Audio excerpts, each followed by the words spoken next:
Hi everyone. So this is a pagan video. So it's if you're here for politics, go away. Um, I am. I wanted to do this movie review for the latest pagan movie. It's interesting. There are very few movies about paganism. If I'm in a number of groups about pagans and witches and druids and all kinds of alternative spiritual traditions. Um, and a lot of what I see people talking about is still pretty old films like The Wicker Man or The Craft, or even very few people realize that a movie was made for the Miss of Avalon. Um, I think if you're a fan of the book, it kind of fell a little short. Although I do think Angelica Houston was a good choice for Vivian. And I think that Juliana Margulis had at least a little bit the look of Morgaine, but I think that they should have actually chosen Rona Mitra. Anyway, so the director of Hereditary has done a film called Midsommer, and I had heard that it was coming out like 3 or 4 months ago, and I was very excited and forgot that I hate that director. No. I don't hate him. It's just he's too good actually at horror. Like he has sort of revolutionized the genre a little bit. I mean, it's not like it's not like he's completely gone in a whole new direction, but he's taken elements from techniques from the Blair Witch Project and then techniques from, well, if you can call it techniques, it's just the level of gruesomeness that you would have in like Saw or Hostel. And then, so he's creating an atmosphere and then adding gruesomeness. Now, what's interesting is that he does not use what most horror movie creators use, which is the jump scare, at least not in the same way. Like, for instance, what they did in The Nun, where they build it up and then, you're tense and then bleh, it kind of leaps out at you. They don't do that. He doesn't do that. His name is Ari something. I was going to look it up before I started shooting and then I forgot. So you can find out. Um, okay, and then the other thing that he does is actually, I think, inspired by the subliminal messaging that they used in the 70s, but it slowed down. Like I talked in political videos about how they used, and maybe still do on cable TV, these flashes of images of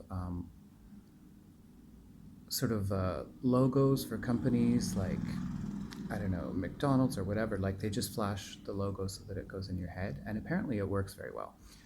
So I think that what Ari is attempting to do with these movies is actually a form of hypnosis because, and it works because he does these flashes, but it's at times in the film when you are not expecting it. It's a sort of normal scene where normally in a horror movie you would kind of relax. Oh, this is the scene where everything's safe, and then he will just flash. Excuse me, my hair is weird. Something really gruesome, usually from a previous scene that you thought was over, and then it'll as if come back in the hero or heroine's memory, and then it'll be like there again, just for a second, but closer than ever, like almost as if their brain zoomed on it.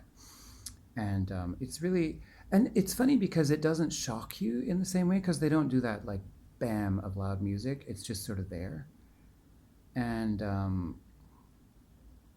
so the delivery is very cold and not melodramatic, but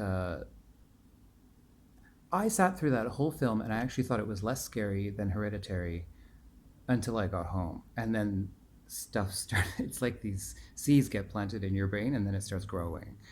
And now, the point of me seeing this film was so that I could review it as a pagan. And I have no idea what to say. I don't know if there was a message in it. I think he's talking about societies in some sort of way, and he's using these fringe religious cults as an example of how societies operate. I'm not really sure though. Um, but what I will say is that he definitely threw an atmosphere. It was very, like you felt like you were there, and kind of jumped around a little quick, maybe. Like it was not as definitely not like Blair Witch. I mean, Blair Witch is like you're stuck in the woods with them. This was definitely faster moving story, but it did go on for quite a while. Um, and anyway, so I have studied. I have not studied. I was a consultant on a oracle deck, which was called Odin's Journey, as a tarot expert, and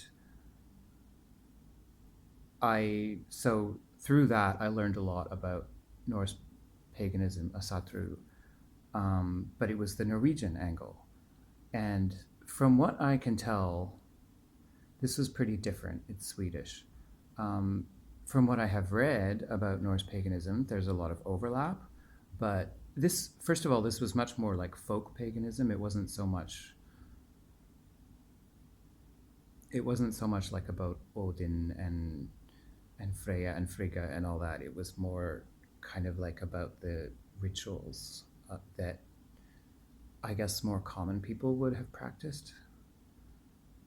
Um, anyway, I don't know. I could not really tell you about the authenticity of what they portrayed in this film. Um, but I think if you are a thick skinned horror movie enthusiast, then I would recommend it to you. If you are a pagan who likes a little bit of darkness, like if your threshold is at Silent Hill, then this is already too much for you. Um, and if you are a pagan who thinks that the Mists of Avalon movie was dark, then really forget about it. Um, but if you're the sort of pagan who likes Saw uh, and the Blair Witch Project, and like you kind of watched everything, and you're really a nerd, then I think you'd probably really enjoy it. Um, what else did I want to say about it? It was very good acting, I think. Yeah, it was actually amazing acting. And the portrayal of the magic was not a lot. It was kind of more about the magic was more, in Ari's directing. I think that he created more the suggestion of magic very well, but not. I don't even know if anything overtly supernatural happened in it. I know there was a lot of, as usual for any pagan thing depicted nowadays, there was a lot of intoxicants used. And I don't even know if that is a Norse thing. I actually don't think it is. Um, and it was beautiful art direction. And I mean, as I said before, many hideous things depicted, but very aesthetically woven together. And there was a one or two conceits, I would have to say, in the film, like things that didn't make sense to me. And I'm hoping I was going to kind of go into more detail, but when I talked to the witches online, I realized that a lot of people have not seen this film yet. So I don't want to give you any spoilers, but in case you really want to watch it. Um, but at some point I would like to discuss it with someone and figure out what the hell happened in it, because there were things that I was like, huh?